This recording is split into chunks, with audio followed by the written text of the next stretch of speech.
Sendo essa a conclusão, o normal seria nos relembrarmos da viagem que fizemos juntos e tentar imaginar onde chegamos com tudo isso.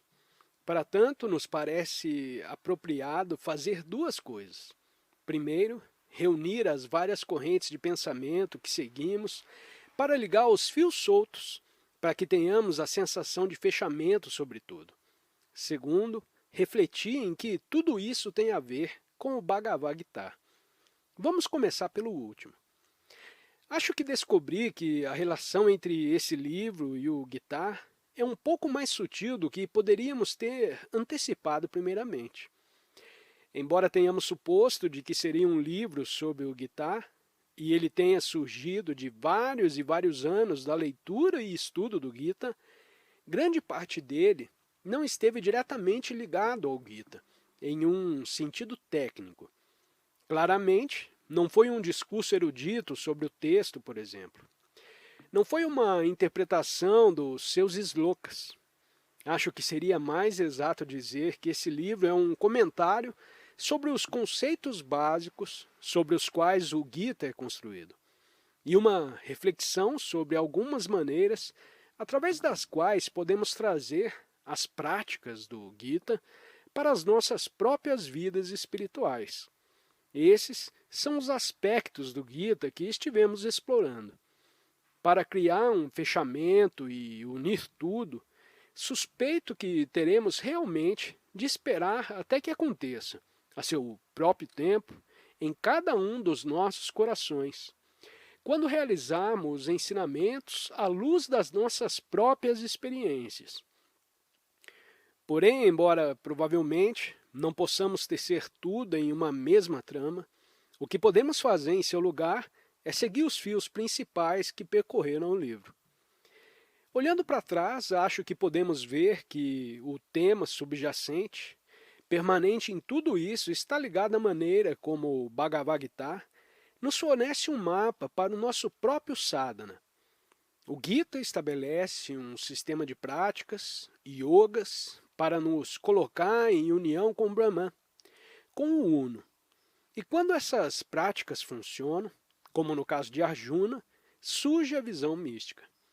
No capítulo 11 do Gita, temos uma amostra de como seria essa visão. Arjuna diz para Krishna: ouvi suas palavras de verdade. Porém, minha alma anseia em ver a sua forma como Deus de tudo isso.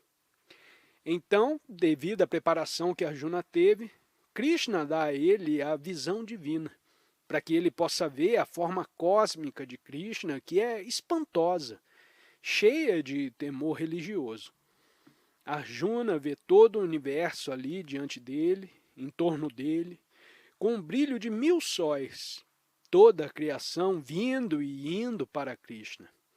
Essa visão faz a mente de Arjuna explodir, e ele diz: viu o que nenhum homem viu antes, regozijo-me em triunfo, embora meu coração estremeça de medo. Tenha piedade de mim e mostre-me novamente a sua forma humana. A visão mística foi demais para a mente de Arjuna. Ele está pronto para voltar a ver Krishna novamente sob a sua forma humana.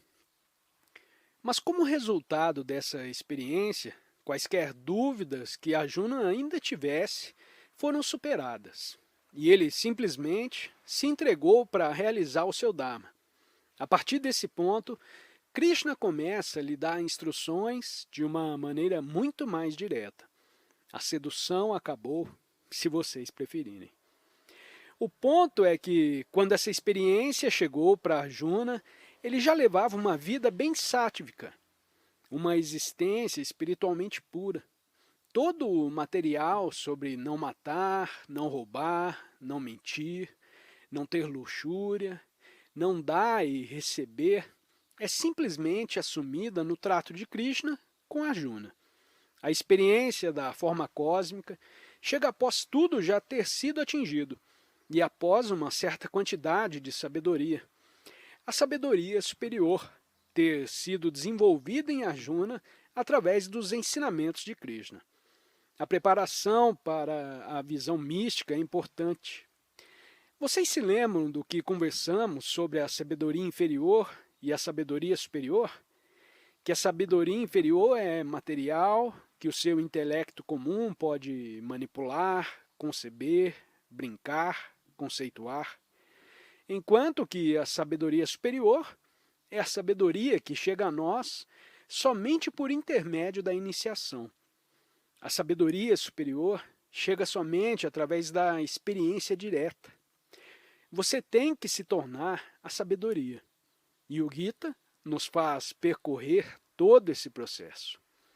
O Gita apresenta a sabedoria inferior nos primeiros capítulos, seguindo depois com as purificações, que são o trabalho de base para nos abrirmos para a sabedoria superior, de modo que, através dela, poderemos atingir a possibilidade de vivenciar determinados tipos de experiência que chegam com ela. Isso é, as experiências que Arjuna vivencia no capítulo 11. Mas o que aconteceu a muitos de nós, através do nosso uso dos psicodélicos, foi que a sequência se inverteu. Tivemos a experiência do capítulo 11 antes de termos lido os capítulos de 1 a 10. Fomos deixados com uma visão que desestruturou a mente sem qualquer compreensão estrutural dela, ou qualquer grau de purificação que nos permitisse recebê-la. Isso faz parte de todas as más viagens. Porém, embora algumas vezes de uma maneira violenta, essas visões finalmente nos forçaram a voltar e a buscar a purificação, buscar a sabedoria superior, de modo que a plataforma de lançamento para as nossas visões místicas começaria a ser diferente. Embora o yoga que esteja surgindo nos Estados Unidos não siga exatamente a maneira que o Bhagavad Gita determina, agora que já usamos os psicodélicos e nos explodimos, externalizando totalmente o ambiente da mente materialista, filosófica e mundana, estamos prontos para ouvir o que precisamos para prosseguir, para que possamos vir a ser uma afirmação da sabedoria superior, um ser liberado. Então, buscamos o Gita para que ele nos fale sobre todas essas práticas que estamos prontos para começar a seguir. Fazemos isso, embora saibamos, como dissemos antes, que de certa forma todas as práticas são extravagantes. Fazemos isso porque sentimos a necessidade das práticas, porque nos sentimos intuitivamente atraídos para elas. Algo dentro de nós está simplesmente nos estimulando. Vemos o dilema nisso, porque sabemos que todos os nossos dramas, incluindo o drama de ser iluminado, são somente uma maior quantidade de véus, e esses véus nos impedem de ver quem realmente somos. Então, ser iluminado nos impede de ficarmos iluminados. Mas isso então se torna um incentivo para aprofundarmos ainda mais nossas práticas. E elas vêm de um lugar mais puro, e o ciclo continua. De um nível mais elevado, vemos que a perfeição inclui a nossa utilização dos métodos. Compreendemos que não há nada realmente a fazer, mas em um estado de total abertura para todas as possibilidades em nossas vidas. Somos atraídos para trabalhar sobre nós mesmos.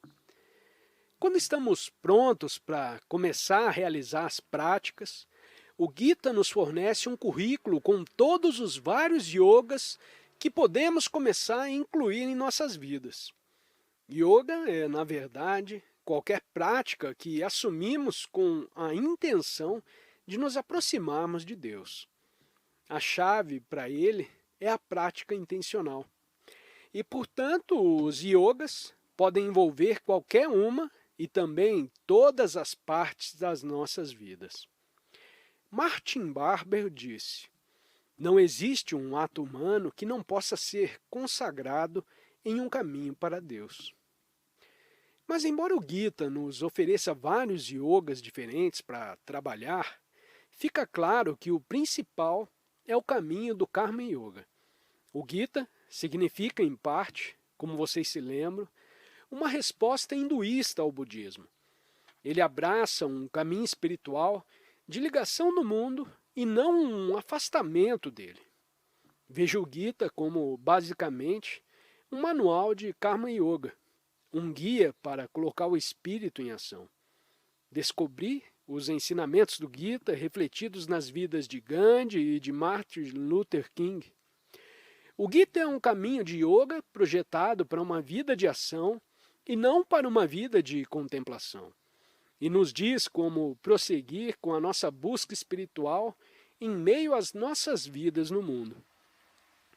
Decifra a maneira como podemos realizar isto, oferecendo todos os nossos atos a Deus, agindo sem apegos e agindo sem nos ver como os atores. Antes de chegarmos no ponto da ação pura e altruísta, atravessamos primeiro vários outros níveis, e cada um contribuirá com sua própria parcela diminuta para o nosso sadhana. Por exemplo, se ainda estivermos agindo a partir do sentimento de preciso fazer Karma Yoga, nossos atos ficarão embaçados pela culpa e pela raiva, e até certo ponto não são o Karma Yoga puro. Contudo, essa própria impureza se tornará a força que nos dirige para refletirmos mais profundamente sobre as nossas ações. E então, quando agimos e a nossa sabedoria ficar mais clara, a nossa motivação será mais pura e o nosso Karma Yoga mudará. Nos capítulos precedentes, falamos sobre Karma Yoga e o sacrifício, como se fossem práticas separadas. Mas o fato é que a afirmação mais elevada do Karma Yoga é também uma total expressão do ato de sacrifício. Ao praticarmos o verdadeiro Karma Yoga, sacrificamos a nós mesmos e nossas gratificações na ação desinteressada, dhármica. O ritual do sacrifício satisfaz algum anseio profundo em nós para completar um ciclo, para oferecer de volta aquilo que nos foi ofertado. Quando Krishna concorda em vir para o plano físico como um avatar, isso é um ato de sacrifício. Vocês conseguem imaginar ser Deus e ter que usar um traje humano? É inquietante e não se adapta bem e é tão constritor. Mas para reinstituir o Dharma no plano físico, Krishna se manifestou com uma forma. Esse sacrifício veio até nós como uma oferenda. Então, para completar o ciclo, para fechar a roda, para tornar tudo sagrado, oferecemos nossas vidas de volta em sacrifício. Todo o movimento do sem forma para a forma, e depois o sem forma se torna um imenso swaha, uma imensa oferenda ao fogo da transformação contínua. Se tudo lhes parecer muito romântico, então trabalhem sacrificando o que fazem todos os dias à sua consciência superior. Sacrifiquem tudo para o seu despertar. Cada coisa que fizerem durante o dia, se estiverem dirigindo um carro, se estiverem abastecendo o carro, fazendo a cama, escovando os dentes ou indo ao banheiro, tudo o que fizerem que seja como o grão para o moinho do seu despertar. Qualquer ato que realizamos pode ser encarado de um modo mundano ou visto de um ponto de vantagem diferente. Ponto esse que redefine quem somos e aquilo que estivermos realizando. Estou somente escovando os dentes? Ou estou escovando os dentes com uma maneira de me aproximar a Deus? É uma escolha. E esse processo de mudar o ponto de vantagem é profundo. É realmente um processo de recriar o nosso campo de percepção, recriar todo o nosso universo, ato por ato. Podemos transformar cada parte de nossas vidas em um sacrifício, em uma oferenda. Podemos transformar nossos sentimentos em nosso sacrifício. Se estiverem com um problema com uma pessoa, façam disso a sua prática. Coloquem uma foto da pessoa em seu altar. Eu destaco as pessoas com as quais estou tendo momentos difíceis e prego suas fotografias em minha mesa de puja. Maharaj me disse: em tudo que fizer com outro ser humano, nunca os afaste do seu coração. Então, ali está aquele ser com quem estou zangado sobre a minha mesa de puja. Vou fazer a minha meditação matinal, olho para a foto e meu coração se fecha para aquela pessoa.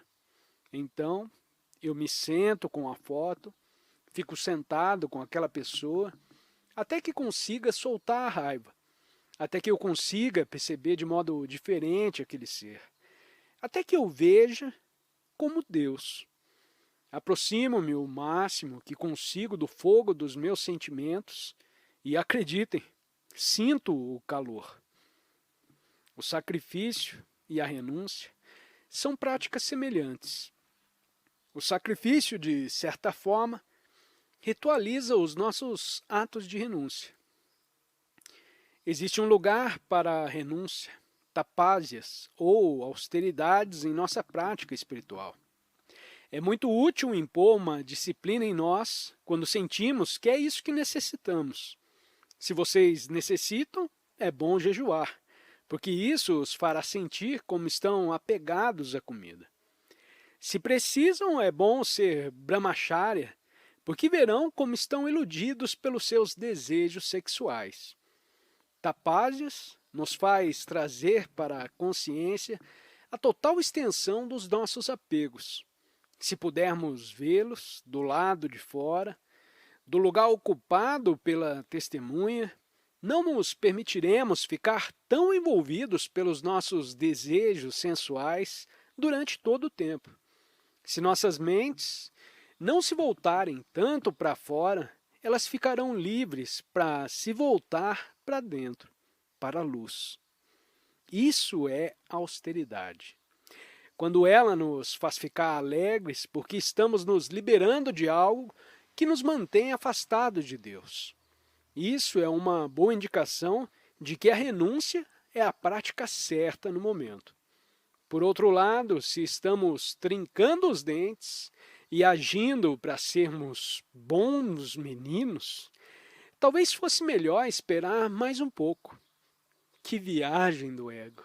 Ser apegado para não ficar apegado. E vocês ainda nem começaram a renunciar à renúncia.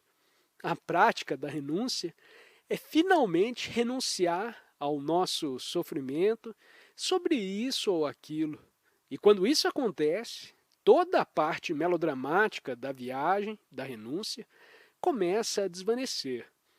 O jogo não é verificar a pequena quantidade de alimento que podemos ingerir, como podemos ter pouco sexo ou como podemos usar somente algumas roupas. Isso é bobagem. O alvo do jogo é ser livre, não ser apegado a ter, não ser apegado a não ter, mas ser livre. A renúncia é um meio para um fim. Quando estivermos libertos, a renúncia será irrelevante. No minuto em que nos libertarmos do apego, poderemos usar ou não qualquer coisa no universo. Na verdade, tudo. Então se torna nosso para ser usado. Toda a energia do universo é uma energia livre. E como nós somos livres, toda ela está lá para que nós a usemos. Mas isso somente após estarmos sem apegos, porque somente então poderemos ficar encarregados das chaves do reino. Quando estivermos sem desejos, sem apegos, agiremos somente quando formos estimulados pelo nosso Dharma para agir.